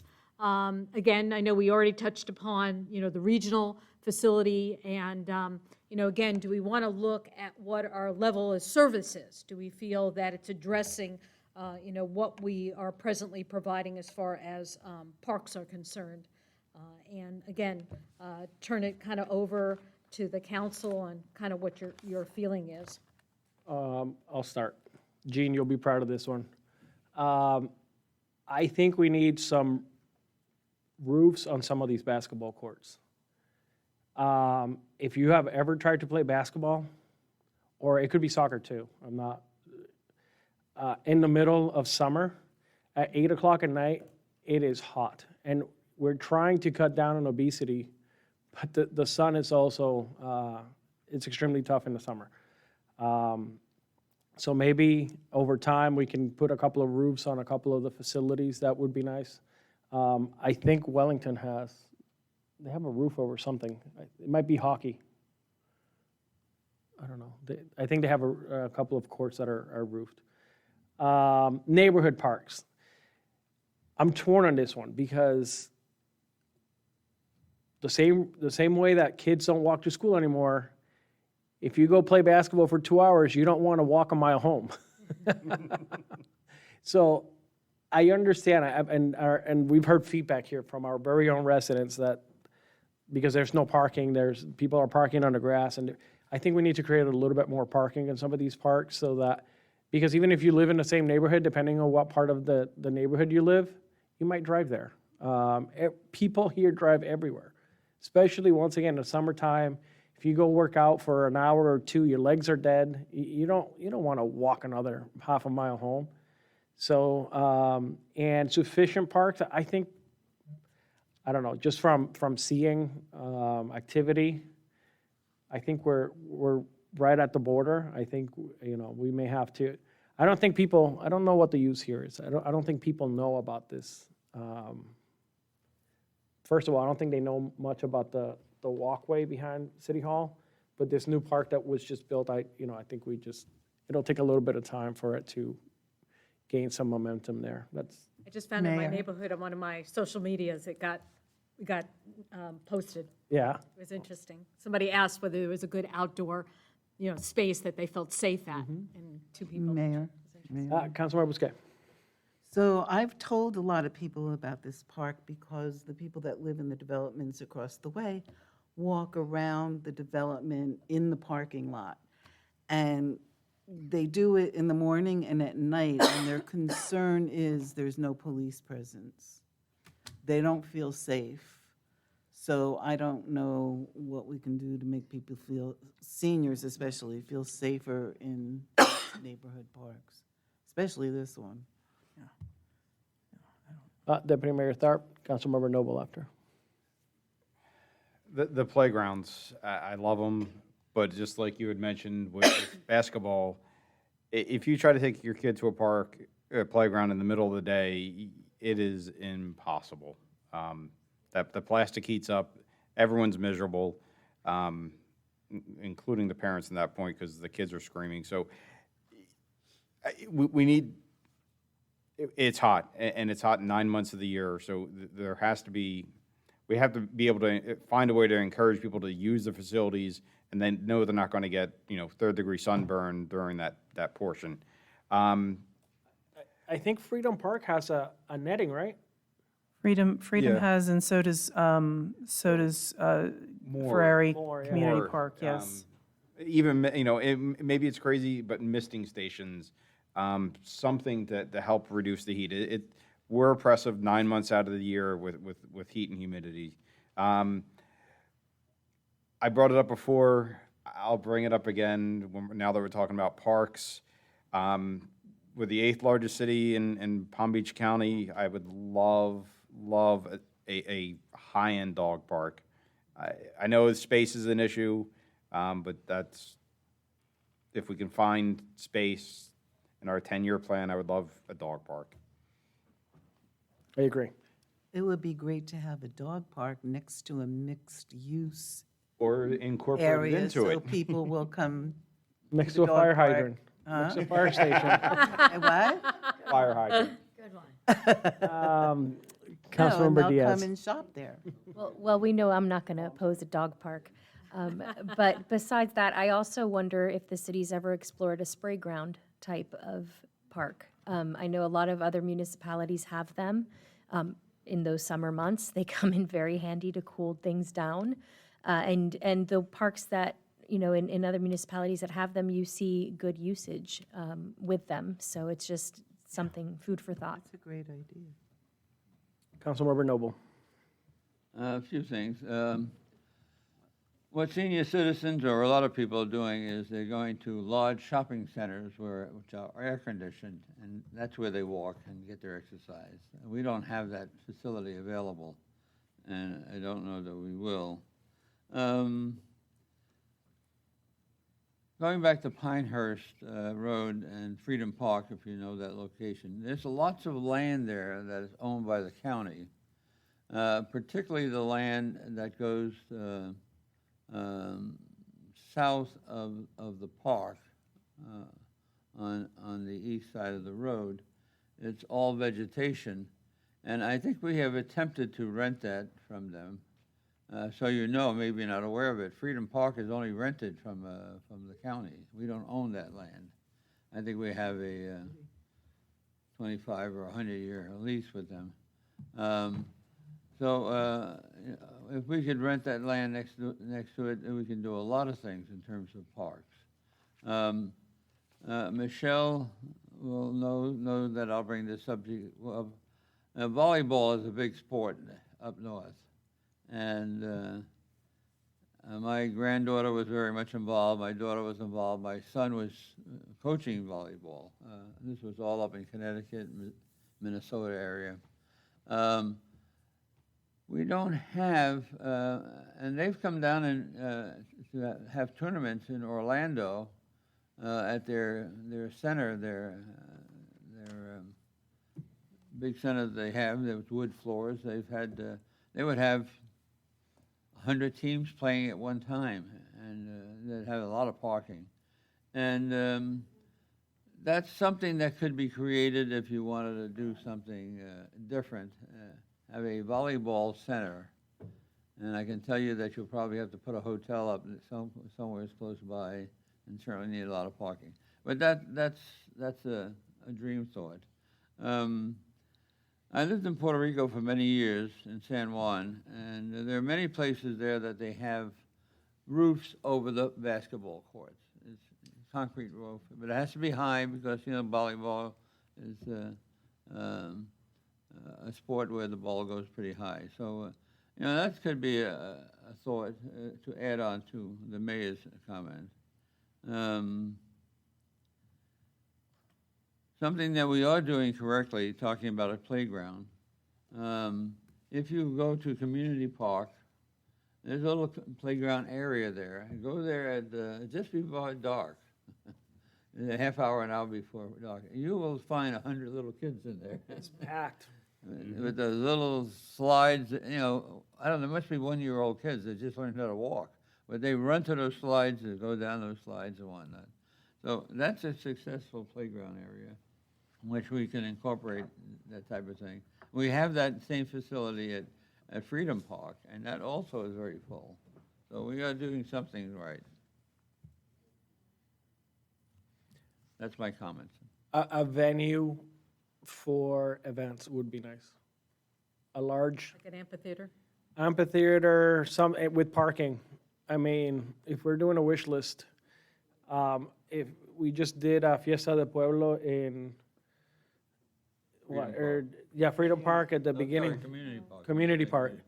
Beginning of the year, I think there was like 3 accidents that day out front. One as I was leaving, and it's massive amount of people crossing that sidewalk or that road because they have to park in the shopping plaza across the way. So if there is an open green space with a stage, if we somehow get land somewhere, I think that should be a focus because there's a lot of places that want to come here because remember what you said, that people said, location? We're centrally located and people love that. They can come from everywhere and we're just an exit away. And you don't have to get off on the 95, you just get off on the turnpike and you're within a mile, you're in Green Acres. So if we somehow can acquire some property and make it a venue for events, that would be nice. What's your thought on garages, parking garages? I love garages. I know they're expensive and nobody wants them because they're expensive, but I think it could be a revenue, well, I don't know. Once again, it just depends on destination and whether we can charge or not, so. What does the council feel about garages?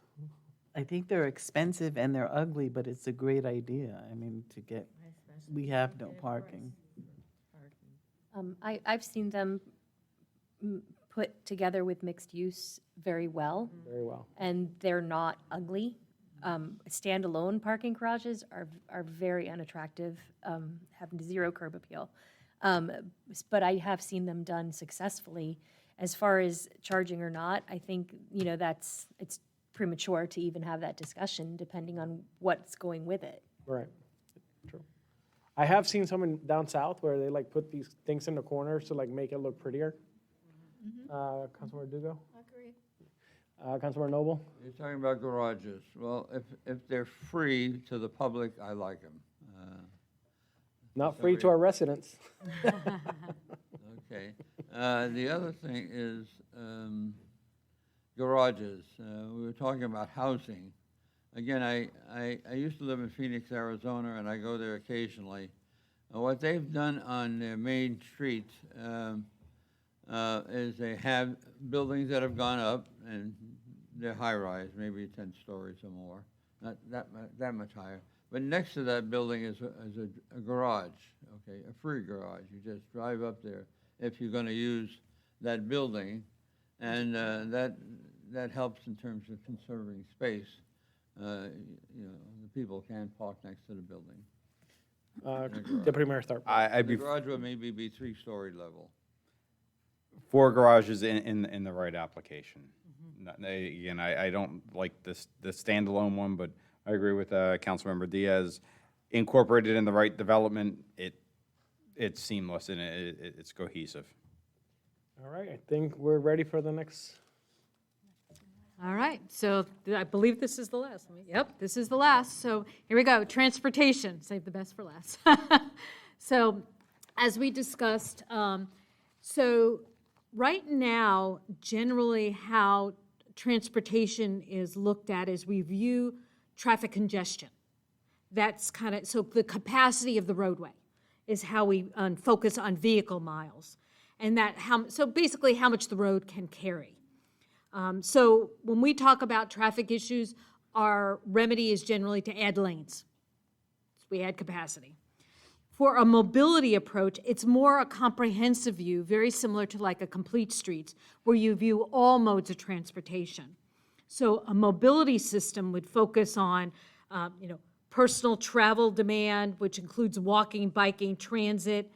It'll look at motor vehicle trips, trips generated by new development and redevelopment, the impact on buses and rail, and then it determines where the expenditure should be spent, rather than just saying we're going to add travel lanes. This has been heavily discussed in Palm Beach County. The county collects the fee right now for transportation capacity. There's talk of whether cities want to adopt their own mobility fee plan that would allow the cities then to collect fees towards these, such as we talked about trails, bike lanes. I don't think we're ready necessarily to go there, but we want to have a discussion on, do we continue the route we're going, which is, vehicle traffic miles, or do we want to open it up to a more comprehensive approach to look at, kind of a mobility system? Again, that would go in hand with kind of redesigning roadways. And then we had talked, obviously, traffic concerns did come up during the survey and the community meetings. And again, as I stated previously, as the mayor has pointed out, many of those we don't have control over. So, again, it becomes more of we have to work hand in hand with the county or the other jurisdictions that own the roadways to see what we can do to implement that we feel may help our residents be safer. So with that, again, I'll open it up to the council for discussion regarding, mobility and so forth. So I'll start. This is a hard one because usually when I meet a resident of Green Acres, I ask them where they live, and then I ask them where they work. And I would say probably 95% of the people that I interact with that live in Green Acres do not work in Green Acres. Very few. Most people travel out to their jobs and then they come back. So when you start talking about how do you design a program, because I think downtown West Palm has a little ferry that or trolley that they go around, and I was thinking about something like that to lessen the traffic. But most of our people are not moving from Green Acres to Green Acres. They're moving from Green Acres to Wellington to go to the doctor. So they're going to work in West Palm, Boynton, Boca. I work in Delray. So it's tough. And so when you look at transportation, we're so centrally located that it also works against us, right? Because people can get better jobs in a larger radius.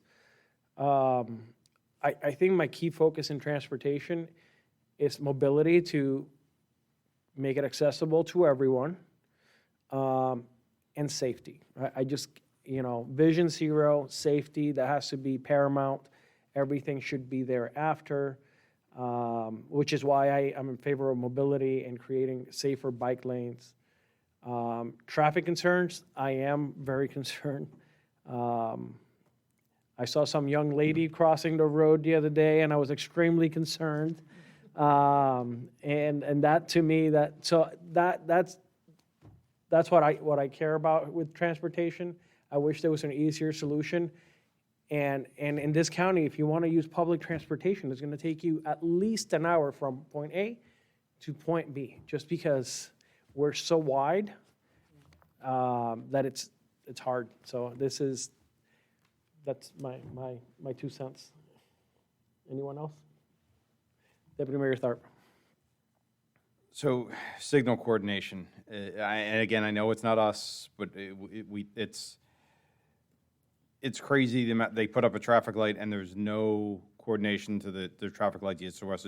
And right on Lantana Road, between Haverhill and Jog Road, they just installed one light, one active, now they're installing another light, and they're already not coordinated. So you could literally stop at a traffic light, drive less than 100 yards, and stop again. It's causing congestion, it's gonna cause, issues. So again, I know it's not us, but it's something that we have to focus on. Other big one for me is, I'm going to call it pedestrian traffic, and I'll bring up students crossing the roads, either, early in the morning, sometimes before crossing guards, even with crossing guards. When I left last Monday night at Melaleuca and Haverhill, there was somebody crossing, but that intersection was so dark, I literally didn't see them until the last second. There's no indication that there was somebody in the crosswalk, because I was literally now 5 lanes from where they entered, and you couldn't see them. So the illuminated crosswalks, and again, I know this isn't us, but it's our residents who are negatively impacted by these things. And students are always be one of my primary concerns. The last example I want to give you is, Nautica Isles Boulevard and Haverhill, I leave my house at 6:40 in the morning. It's dark. And the school board moved the pickup to the south side, so now students are crossing over, and again, you can't see them. They're not, and they're high schoolers. They're not paying attention. They're kidding around with friends. It's a safety issue that we need to address for our residents. And most of them are walking with earbuds in their ears. They can't hear you honking the horn or anything. Councilmember Noble. Yeah, it hasn't been mentioned, and you didn't mention it in your outline, but street lighting. I mean, what Councilman Tharp mentioned about people on the road, I have trouble finding those people and seeing them. And thanks to our city manager, she got the lighting put on Jog Road, and now that you can see what's going on.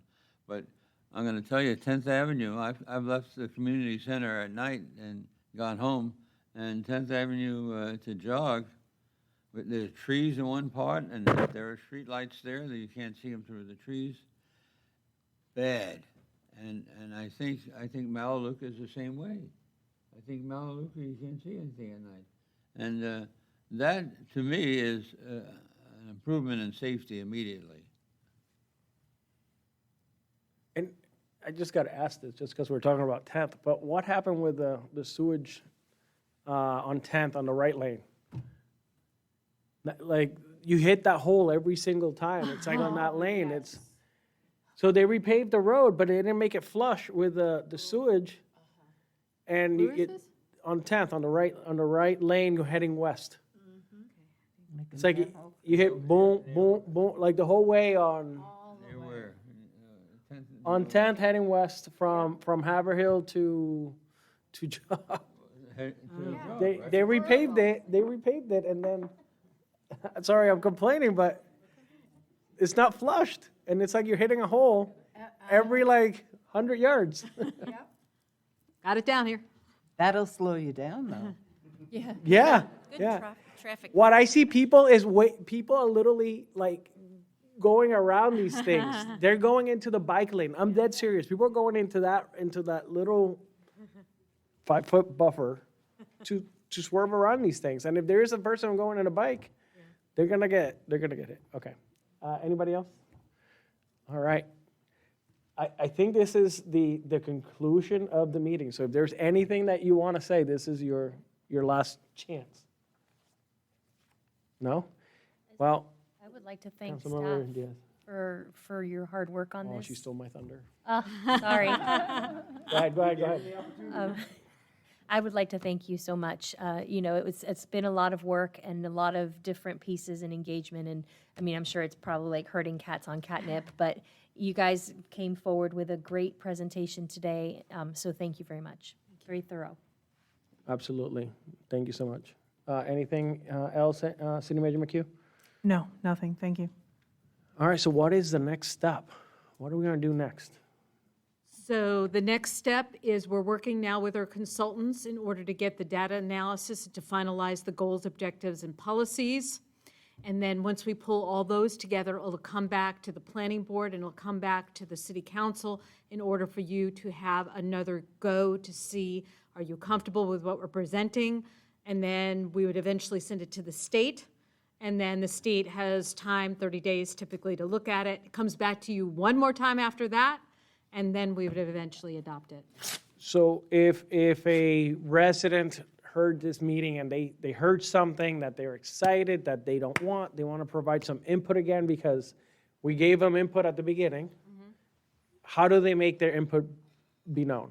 Or, Yeah, so the best way is we have a page dedicated to the comprehensive plan amendment, and that has all what we've done on the website.